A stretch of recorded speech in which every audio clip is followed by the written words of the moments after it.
Audit du fichier électoral, le souhait de certains partis politiques devient une réalité. La mission chargée de cet audit est à Ouagadougou et elle s'est entretenue avec les acteurs concernés par les élections de novembre prochain. Le point des échanges à suivre dans quelques instants. Dans l'actualité de ce 12 octobre, le Burkina Faso célèbre la journée internationale de l'alphabétisation. Occasion pour rappeler l'importance de cette alphabétisation pour les individus et les communautés. Le message de cette journée a trait à la pédagogie dans les programmes d'alphabétisation dans un contexte de Covid-19 et de l'insécurité.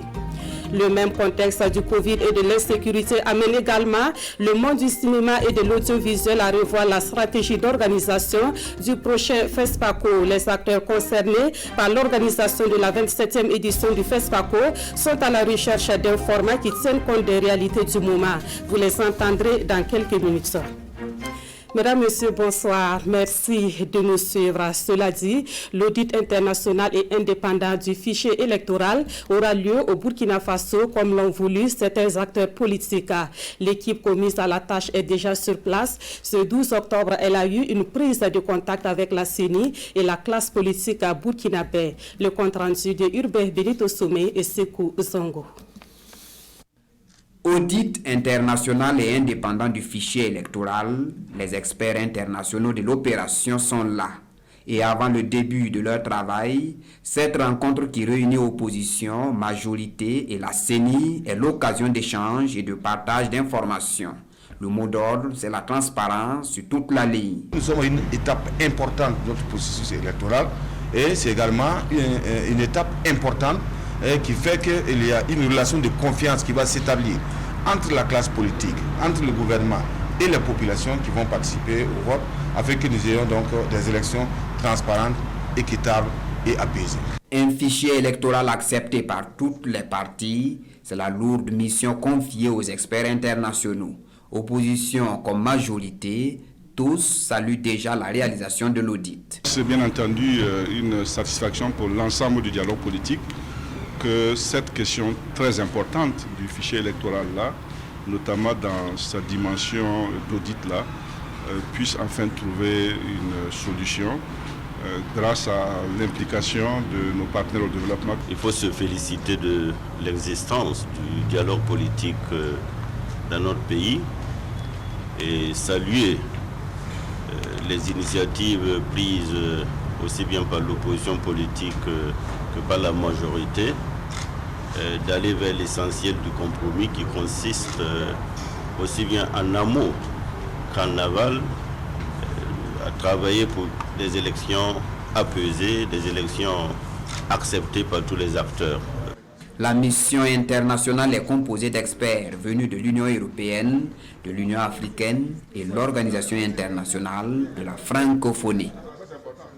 Ce communiqué de la Direction générale du protocole d'État avant de poursuivre à l'occasion de la cérémonie officielle d'ouverture des premières journées portes ouvertes sur la grande chancellerie des ordres burkinabés, placée sous le très haut patronage de son Excellence M. Roch-Marc Christian Kaboré, président du FASO. La Direction générale du protocole d'État convie les personnalités invitées le mardi 13 octobre 2020 à 9h à la grande chancellerie des ordres burkinabés. L'heure limite d'arrivée est fixée à 8h30. Où en est-on avec le suivi des recommandations du Conseil présidentiel pour l'investissement? Pour trouver réponse à cette interrogation, le comité interministériel s'est retrouvé ce matin à Ouagadougou autour du Premier ministre. Une rencontre pour évaluer les orientations du gouvernement visant à promouvoir l'investissement privé au Burkina Faso. Le point avec Alidou Bazini et Sekou Zongo.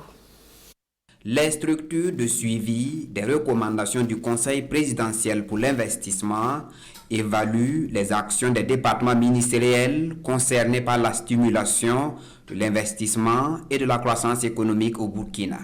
Une session stratégique pour le Conseil présidentiel pour l'investissement en termes de bilan et de nouvelles orientations. Quand vous prenez au niveau du ministère du Commerce, de l'Industrie et de l'Artisanat, la préoccupation centrale c'est sur les infrastructures qui permettent donc au secteur privé de l'investir. On va parler donc des zones industrielles, des zones économiques spéciales, mais aussi donc des réformes pour mieux accompagner donc les PME en termes de financement. C'est exactement la même chose qui concerne le ministère donc de l'élevage. Le ministère donc des Mines, c'est bien entendu regarder comment est-ce que l'ensemble des textes d'application du code minier ont été mis en place pour permettre donc une efficience et une efficacité en termes d'attraction de notre pays pour investir donc dans le secteur. Je veux aussi citer le ministère de l'Agriculture sur l'application du Code des investissements agro-sylvo-pastoral qui va au-delà de l'agriculture pour s'attaquer au ministère de l'Environnement, les décrets d'application pour permettre au secteur privé de mieux exploiter les textes et de bénéficier en termes d'investissement pour développer la production. Et cette session du Conseil interministériel de suivi des recommandations du Conseil présidentiel pour l'investissement table sur des résultats permettant d'attirer plus d'investisseurs. Pour cela, des observations sont ici formulées. Il fallait rationaliser, prioriser les actions pour qu'on voit qu'est-ce qui est important et qu'est-ce qui est moins. Deuxièmement, les échéances pour la réalisation des différentes actions, qu'elles soient réalistes et qu'on puisse effectivement savoir au bout d'un certain temps si telle action a été prise, si elle n'a pas été prise, pourquoi, quelles sont les difficultés rencontrées et qu'est-ce qu'on peut recevoir comme orientation, comme conseil, comme décision. Ce sera également l'occasion pour nous de donner des orientations pour accélérer la réalisation entière des actions concrètes énoncées dans le rapport et la matrice de mesures. Créé en 2007, le Conseil présidentiel pour l'investissement a à son actif la création de plusieurs institutions telles la Caisse de dépôt et de consignation et l'Agence burkinabé des investissements. À l'issue de cette deuxième session du Conseil interministériel de suivi des recommandations du Conseil présidentiel pour l'investissement, un rapport sera transmis au président du FASO. La promotion de l'investissement privé passe également par la prise en compte de l'inclusion financière. On apprend que cette stratégie économique est en bonne voie au sein des institutions financières d'Afrique de l'Ouest. Affirmation faite par la Confédération des institutions financières d'Afrique de l'Ouest qui tient sa 11e Assemblée générale dans la capitale burkinabé. Des détails avec Urbain Benito Sommet et Caroline Ouari.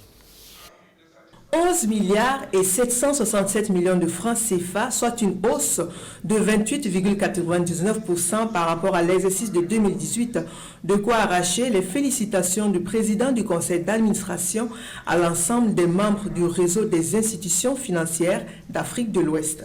Bien que le contexte économique et sécuritaire n'ait pas été favorable, l'exercice pour l'inclusion financière des populations peu nanties s'est donc bien porté. Une performance que les premiers responsables de la Confédération des institutions financières d'Afrique de l'Ouest mettent sur le compte de l'organisation au sein de l'organe. C'est l'engagement et la confiance des membres qui nous ont permis de pouvoir atteindre ces résultats. Le second élément, ce sont nos collaborateurs, nos employés qui se sont investis dans la mission de la CIF à pouvoir rendre service aux membres et de leur promouvoir un mieux-être pour le lendemain. Et la troisième chose, c'est l'encadrement des dirigeants et des élus de notre institution qui ont donné des orientations stratégiques et ont permis aujourd'hui de pouvoir atteindre ces résultats. L'activité de la Confédération présente un intérêt manifeste pour le gouvernement burkinabé du fait de la prise en compte du thème de l'inclusion financière. C'est une nécessité dans notre environnement au regard du taux de bancarisation et surtout au regard des besoins. Et de plus en plus, on veut utiliser surtout les TIC pour pouvoir atteindre le maximum de population. Pour la suite de leur action, les membres du réseau des institutions financières d'Afrique de l'Ouest veulent mettre l'accent sur des innovations organisationnelles et financières. Pour ce faire, création de nouvelles ressources et promotion des adhésions sont citées. Parlons à présent des comptes dans le secteur de la santé. C'est un exercice qui consiste à évaluer chaque année les dépenses et les financements du système de santé au Burkina Faso. Des organisations de la société civile qui s'intéressent à la question sont invitées à une concertation avec le ministère de la Santé. La rencontre se tient à Koudougou du 12 au 15 octobre 2020. Césaire Carrefour et Caroline Ouari. C'est le département en charge de la santé du Burkina qui initie la rencontre. Il s'agit de sensibiliser les acteurs des organisations de la société civile OSC sur les dépenses en lien avec la santé. Le but est d'amener les acteurs des OSC à mieux jouer leur rôle de veille et d'alerte en faveur de l'émergence d'un secteur de la santé répondant aux attentes des populations. Lorsque nous faisons les comptes nationaux de santé, ce n'est pas uniquement pour présenter, mais c'est surtout pour que ce soit un instrument de plaidoyer afin d'augmenter la mobilisation des acteurs, des partenaires et pour que le financement de santé ne pèse pas sur uniquement les ménages, mais que par une technique puisse davantage contribuer, mais également que le secteur public aussi mobilise davantage de ressources pour pouvoir contribuer au financement de la santé. Venu appuyer et soutenir les efforts du gouvernement burkinabé en matière de santé, le représentant de l'Organisation mondiale de la santé salue les dispositions déjà existantes au Burkina en lien avec les comptes de santé.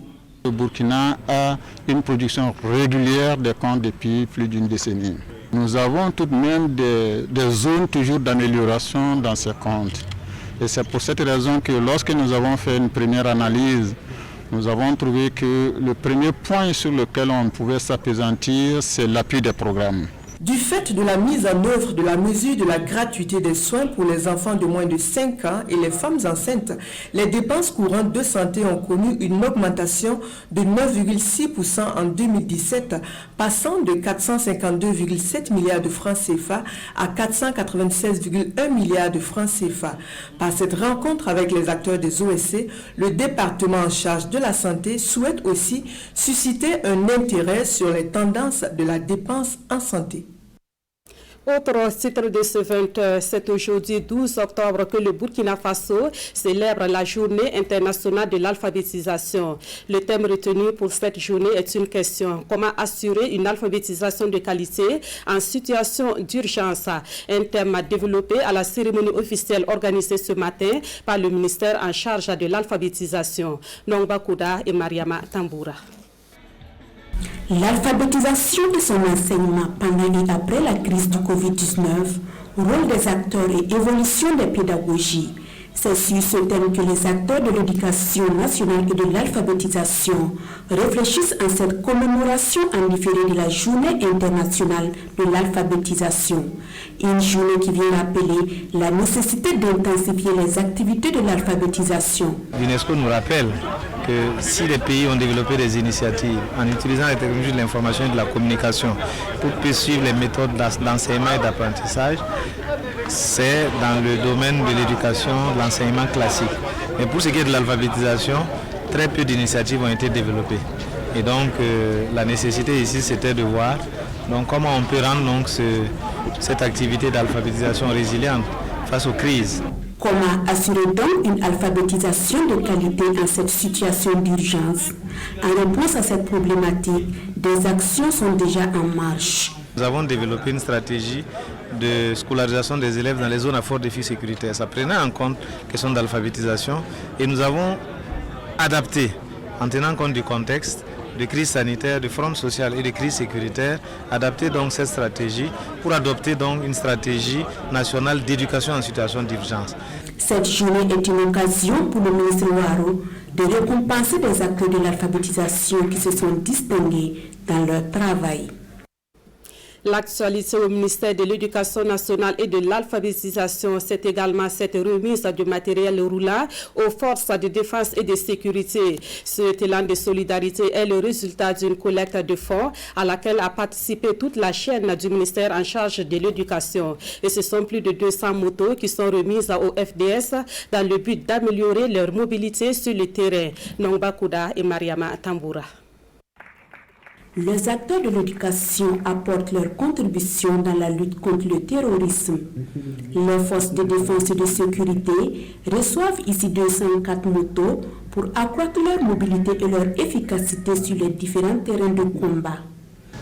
Il s'agit là d'un geste qui contribue à l'atteinte de 3 objectifs au-delà du renforcement des capacités des FDS.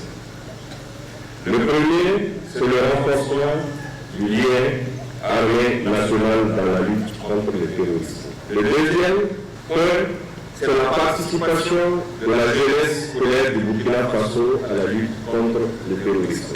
Le troisième point, c'est l'assurance d'une relève dans le combat contre le terrorisme.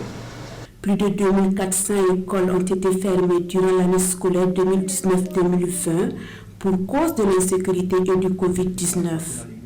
Et pour le ministre en charge de l'Éducation, ce don est une expression de leur détermination à accompagner les forces de défense et de sécurité, à assurer la continuité de l'école dans les zones touchées par l'insécurité. Mais ce sont les forces armées nationales qui nous ont aidés à déposer non seulement les sujets dans les différents centres de composition de notre pays, mais aussi de pouvoir convoyer et déposer des collègues présidents du jury et de superviser et de sécuriser l'ensemble. Au-delà de cela, partout où les activités pédagogiques se passent normalement, c'est grâce à eux. Le montant collecté par les acteurs de l'éducation s'élève à 96 millions de francs CFA.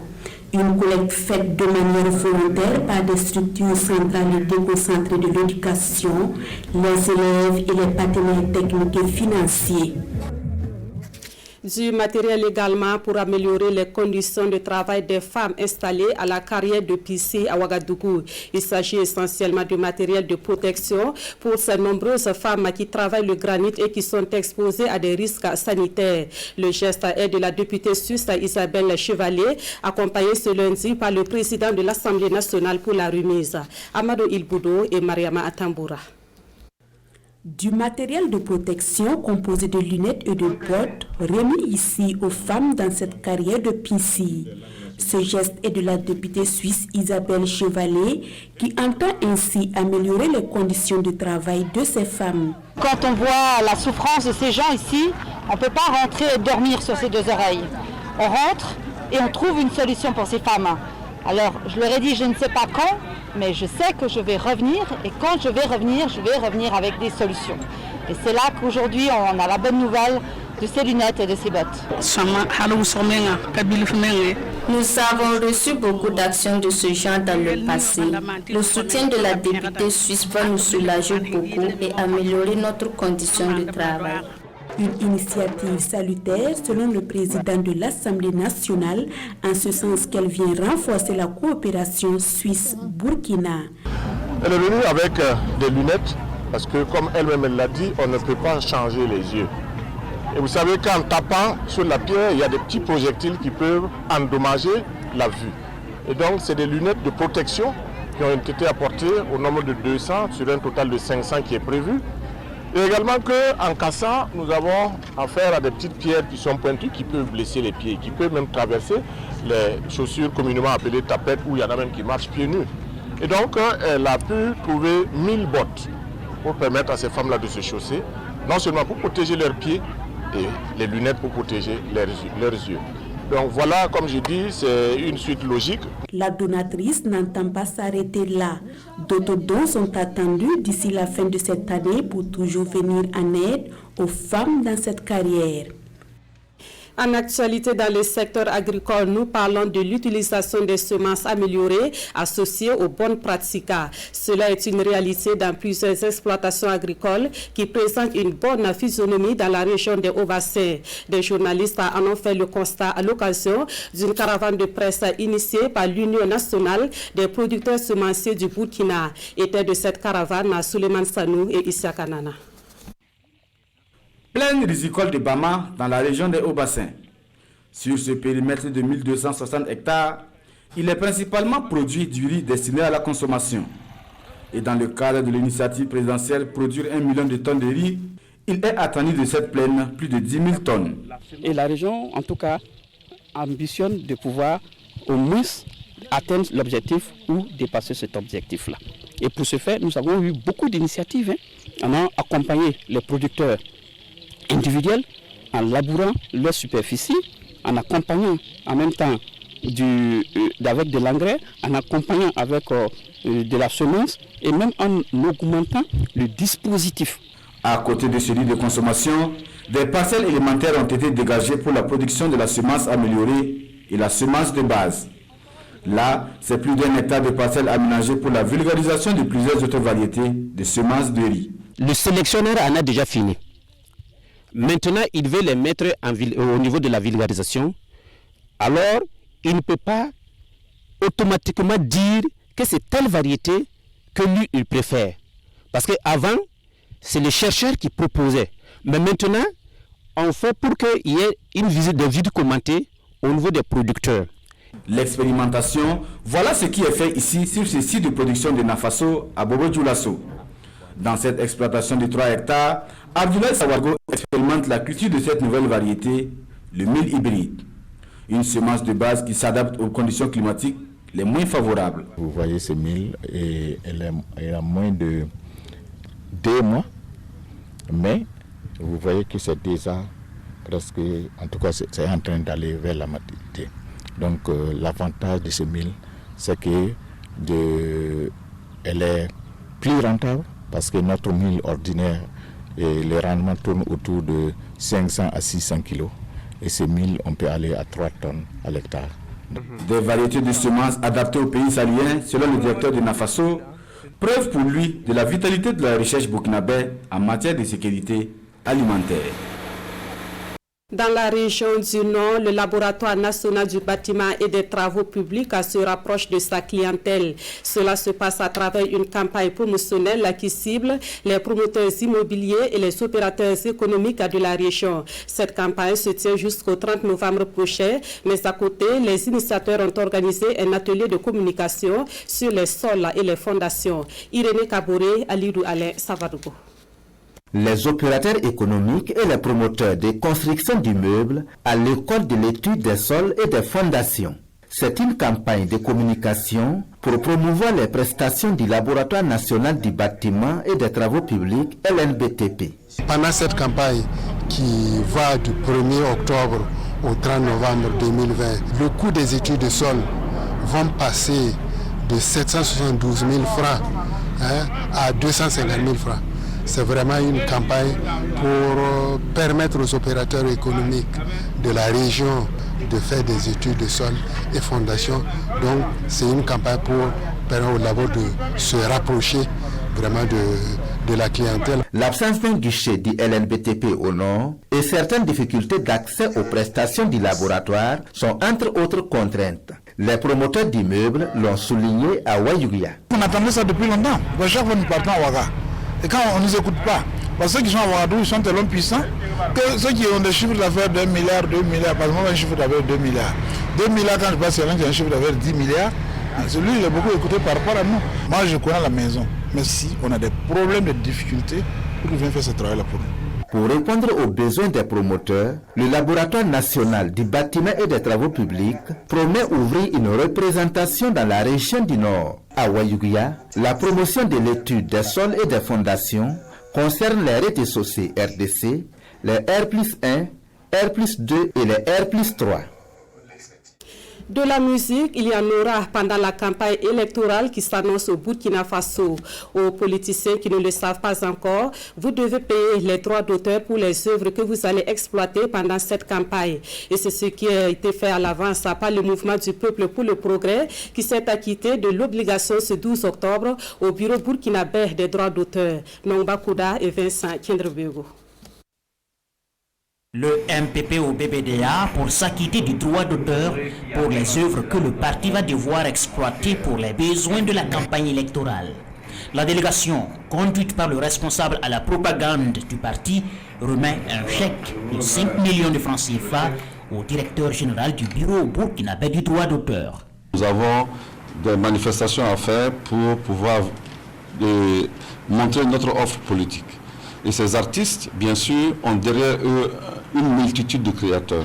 Donc c'est pourquoi nous avons pensé qu'il était normal et que nous venions payer officiellement les droits d'auteur de ces créateurs qui vont permettre, n'est-ce pas, à notre meeting d'être bien agrémenté. Alors, ce paiement-là est tributaire du plaidoyer qui a été mené déjà depuis l'année dernière auprès de l'ensemble des partis politiques, afin que ces derniers puissent s'acquitter de la redevance de droits d'auteur. Vous savez, la culture est animée par des auteurs, donc la majorité sont membres du bureau burkinabé du droit d'auteur. Et quand on aime sa culture, on doit pouvoir s'acquitter de la réglementation qui est en vigueur. Prestations d'artistes, musique jouée en plein air ou extra audiovisuel, toutes ces exploitations par les partis politiques sont soumises au paiement du droit d'auteur. Le BBDA, lui, a entrepris des initiatives pour que cette disposition réglementaire soit respectée par tous, chose faite pour le MPP. Dans l'actualité également, Ouagadougou, la capitale du cinéma africain, se prépare à abriter la 27e édition du FESPACO en 2021. Dans un contexte de Covid-19 et d'insécurité, quel format utiliser pour assurer une bonne organisation de l'événement? C'est la réponse à cette question que cherchent les acteurs du domaine du cinéma et de l'audiovisuel. La rencontre a débuté ce matin à Ouagadougou. Souleymane Sanou, Amadou, Marcel Tou. FESPACO 2021, quel type de comité d'organisation pour l'édition post-cinquantenaire et quel contenu à l'épreuve du Covid-19? Réunis pour 2 jours, ces différents acteurs du cinéma et de l'audiovisuel du Burkina, du Mali, du Ghana et du Nigeria échangent afin de proposer un format réaliste de l'organisation du festival. Il y a la crise sanitaire, mais doublée d'une crise économique sans précédent. Il était important pour nous de réunir les acteurs afin que nous réfléchissions sur un schéma opérationnel, réaliste et pertinent. Comme je l'ai indiqué, il s'agit de faire plus et mieux pour la prochaine édition du FESPACO parce qu'il est exclu pour le gouvernement du Burkina Faso que nous fassions une impasse sur cet événement qui constitue la voix du cinéma africain dans le monde. Pour y arriver, anciens secrétaires et délégués généraux du FESPACO, gestionnaires de salles de cinéma, producteurs, spécialistes de la santé et de la sécurité, la contribution de tous est attendue. De quoi favoriser l'élaboration d'un meilleur scénario pour relever le défi de l'organisation. C'est un grand défi, mais nous avons des dévanciers qui ont assuré les 50 années passées. Notre génération a le devoir de réussir aussi les 50 prochaines années. Malheureusement, nous commençons ce cinquantenaire avec la Covid et avec les questions de sécurité. Mais c'est des événements de notre époque, nous allons y faire face et réussir le coup. En attendant, le comité d'organisation maintient la date de la 27e édition du FESPACO, prévue du 27 février au 6 mars 2021, autour de la question de la contribution du cinéma à la culture de la paix. En attendant de devenir des professionnels, des jeunes amateurs du cinéma se démarquent déjà dans leur travail. Ces jeunes sont du club cinéma Gaston Kaboré du lycée Nelson Mandela. Ils ont remporté le 2e prix du festival dénommé Rencontre lycéenne de vidéo en France. Les lauréats ont présenté leur trophée au premier responsable de leur établissement, Daouda Ouattara et Sekou Zongo.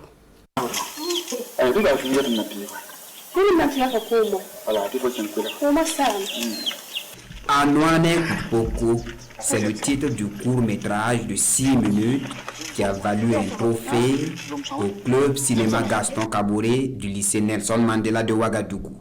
Le trophée du 2e prix du festival Rencontre lycéenne de vidéo en France, un festival organisé par l'Association française de la promotion du cinéma en milieu scolaire. Ce court-métrage relate les réalités de la société africaine. Le film parle d'un jeune homme qui s'est marié avec une femme et 4 ans de mariage, il n'avait pas d'enfant. Et maintenant, il y avait la pression de la société. Il a voulu dire à la femme de repartir chez lui. Et le lendemain, il a trouvé que non, que la femme était enceinte. Il y a des problèmes qui ne se posent pas seulement au niveau de la femme, mais l'homme peut être réellement le problème. Fier et honoré, le représentant du premier responsable du lycée reçoit des mains du réalisateur le trophée. Nous les encourageons à continuer sur cette lancée. C'est vrai, ils ne doivent pas oublier qu'ils sont élèves, ils peuvent allier les deux, ça peut se faire, mais qu'ils aient beaucoup de courage pour pouvoir faire ce travail qui demande beaucoup de temps. Le club cinéma Gaston Kaboré a produit son premier film en 2009. Il est aujourd'hui plus que jamais engagé à innover dans ses productions. Nous repartons dans la ville de Koudougou pour découvrir le nouveau siège de l'amicale des jeunes couturiers du Centre-Ouest. Le bâtiment est inauguré à l'occasion du premier anniversaire de cette organisation qui compte environ 500 couturiers. Ces artisans veulent davantage promouvoir la couture locale avec un accent sur les créations à base du pain tissé burkinabé. On en sait plus avec Sekou Zango. Des coups de ciseaux et l'amicale des jeunes couturiers du Centre-Ouest, AJICO, inaugure son propre siège dans la cité du Cavalier Rouge. Le secteur de la couture est concurrentiel et c'est bien conscient de la force des mouvements d'ensemble que ces jeunes s'unissent pour relever les défis de la couture, saisir les opportunités du secteur du textile et affronter la loi du marché. Nous espérons accompagnement continu de nos autorités et des structures pour mener à bien nos activités au grand bonheur du développement local. Le choix des jeunes couturiers de se mettre en association est véritablement une opportunité pour ce secteur. Je ne doute pas d'un seul instant que cette union va impacter positivement le développement économique et local. L'inauguration de ce siège intervient à l'an 1 de la naissance de l'amicale des jeunes couturiers du Centre-Ouest, une jeune association dont la préoccupation majeure reste le non-accès au financement, une préoccupation qui reçoit ici une écoute attentive. Nous allons prendre l'engagement de pouvoir les accompagner individuellement, accompagner les associations de femmes, de jeunes, accompagner l'ensemble des groupements à obtenir des financements. L'amicale des jeunes couturiers du Centre-Ouest, AJICO, a contribué à la lutte contre le Covid-19 dans la région du Centre-Ouest par la confection de masques. Leur effort est ici salué par le gouverneur de région qui les encourage à persévérer pour que Koudougou demeure la capitale du textile au Burkina. Un mot de religion dans ce journal et je vous invite à vivre l'ambiance de la célébration du jubilé d'or de la paroisse Saint-Jean 23 de Ouagadougou. La messe d'action de grâce pour les 50 ans de cette paroisse a été célébrée hier dimanche. Une célébration qui marque le début d'une série d'activités entrant dans le cadre de ce jubilé d'or. Les temps forts de la messe avec Marguerite Douaniou. C'est une célébration en fanfare pour la messe du jubilé d'or de la paroisse Jean 23 de Ouagadougou. L'Eucharistie de ce dimanche est riche en enseignements. La paroisse créée en 1969 par le cardinal Paul Zungrana pour offrir un lieu de prière aux différentes communautés étrangères vivant au Burkina Faso, c'est en 1971 qu'elle prendra le nom de Jean 23 et aujourd'hui, ce sont 50 ans de vivre ensemble dans la foi et la fraternité et cela malgré la diversité d'origine des paroissiens qui sont célébrés en action de grâce à Dieu. Un jubilé n'est rien d'autre qu'une action de grâce. On s'émerveille et on rend grâce au Seigneur pour ses multiples dons, pour ses merveilles d'amour. C'est ce que nous sommes venus faire. La messe de ce 11 octobre marque le lancement d'une année jubilaire. Le comité de pilotage du jubilé d'or annonce 75 activités qui vont meubler cette année. Activités spirituelles et caritatives, mais aussi récréatives. Mais le plus important, selon le curé de la paroisse, c'est notre foi. Comment faire pour construire une communauté? Alors il y aura beaucoup d'activités qui vont dans ce sens-là, pour reconstruire la communauté, pour que nous puissions vivre ensemble.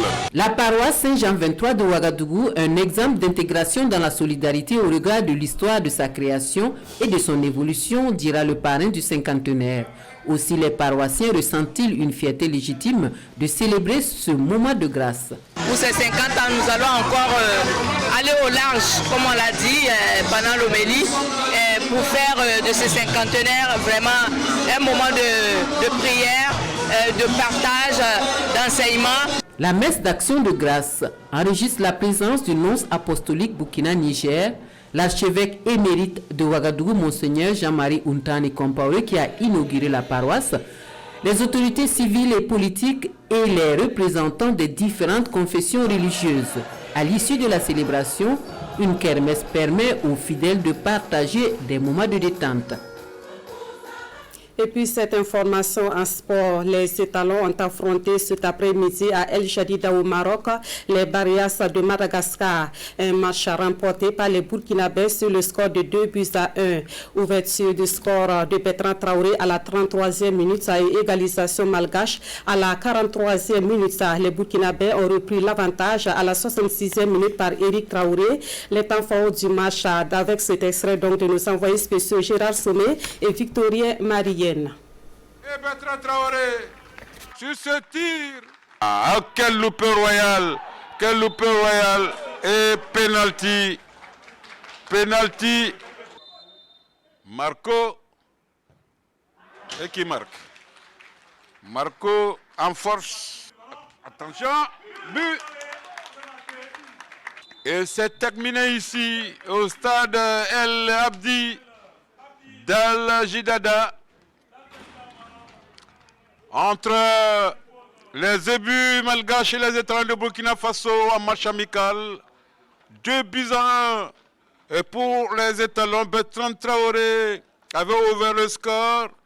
Marco, sur penalty, égalise. Et c'est Éric Traoré qui inscrit le deuxième but des étalons. Donc 2 matchs, 2 victoires pour ce regroupement ici à Al Jadida. Voilà, nous rappelons que vendredi dernier, les étalons pour leur premier match de préparation avaient laminé les Léopards de la RDC par 3-0. Plus de détails tout à l'heure à 21h dans Intégral Foot avec Jérôme Sendribego. Et puis la note triste de cette édition, nous avons appris ce lundi le décès de l'artiste comédien Simon Pierre Nikiema, plus connu sous le nom de Briga. L'artiste est décédé dans la nuit d'hier à aujourd'hui. Il a joué dans une quinzaine de films dont la série à succès qu'il a rendu célèbre au commissariat de Tampi. Voilà, c'est d'ailleurs avec sa phrase culte dans la série Commissariat de Tampi que nous refermons ce journal de 20h. Salut l'artiste. Briga, mon commissaire, beaucoup cet avorteur, il a des comptes à rendre à la société. Il passera devant le juge. Imbécile, tu as passé les 5 tes jours en prison. Ici au commissariat de Tampi. Briga, mon commissaire, beaucoup cet avorteur. Il passera devant le juge. Imbécile, tu as passé les 5 tes jours en prison. Ici au commissariat de Tampi, tout finit toujours pas. Briga, mon commissaire, beaucoup cet avorteur. Il a des comptes à rendre à la société. Il passera devant le juge.